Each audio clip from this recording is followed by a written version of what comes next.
মহাকাল মন্দিরে যাওয়ার আগে এই জায়গাটায় কিছুক্ষণ দাঁড়িয়েছিলাম, এত সুন্দর নিস্তব্ধতা, খুব ভালো লাগছিল।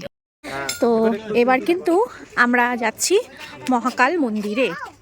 তো আগে কিন্তু একটু প্রণাম করে নিই। আমরা চলে যাচ্ছি মহাকাল মন্দিরে বাবা মহাকালের দর্শন করার জন্য। তো তোমরাও সবাই আসো, দর্শন করে যাও আর সবাই বলো হর হর মহাদেব। পাহাড়ি রাস্তায় ওঠে তোমার কেমন লাগছে গো? আর বলিস না, একে তো ভীষণ খাড়া রাস্তা, উঠতে উঠতে তো দম বেরিয়ে যাচ্ছে। আর মন্দির যদিও বা বেশি দূর না, ওই যে দেখা যাচ্ছে ওখানে পাইন ট্রি, ওইখানেই কিন্তু বাবার মন্দির।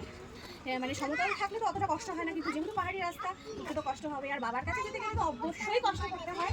তো সবাই বলো হর হর মহাদেব। বাবার মন্দিরে যাচ্ছি, একটু কষ্ট না করলে কি হয়। আর এখানে এসে দেখলাম কিন্তু এলাহি আয়োজন, হাজার হাজার লোকের জন্য এখানে কিন্তু রান্না করা হচ্ছে। বুদ্ধ পূর্ণিমা উপলক্ষে কিন্তু হাজার হাজার লোকের জন্য এখানে প্রসাদ বিতরণ হবে, তার জন্যই কিন্তু রান্না বান্নার আয়োজন চলছে। সেখান থেকে বেরিয়ে আমরা কিন্তু এখানে এই যে টিপ পরে নিচ্ছি ঠাকুরের উদ্দেশ্যে। আর এবার কিন্তু উপরে গিয়ে বাবা মহাদেবের পুজো দেব। একে তো বিবাহবার্ষিকী, তার উপরে বুদ্ধ পূর্ণিমা, আর এবার কিন্তু আরেকটা উপরি পাওনা হিসাবে আমরা চলে এসেছি মহাকাল মন্দিরে পুজো দেওয়ার জন্য। সকাল সকাল পুজো দিয়ে দিনটি শুরু করতে চেয়েছিলাম, আর ঠাকুর কিন্তু আমার মনের আশা পূর্ণ করেছে। কেমন লাগলো জানিও।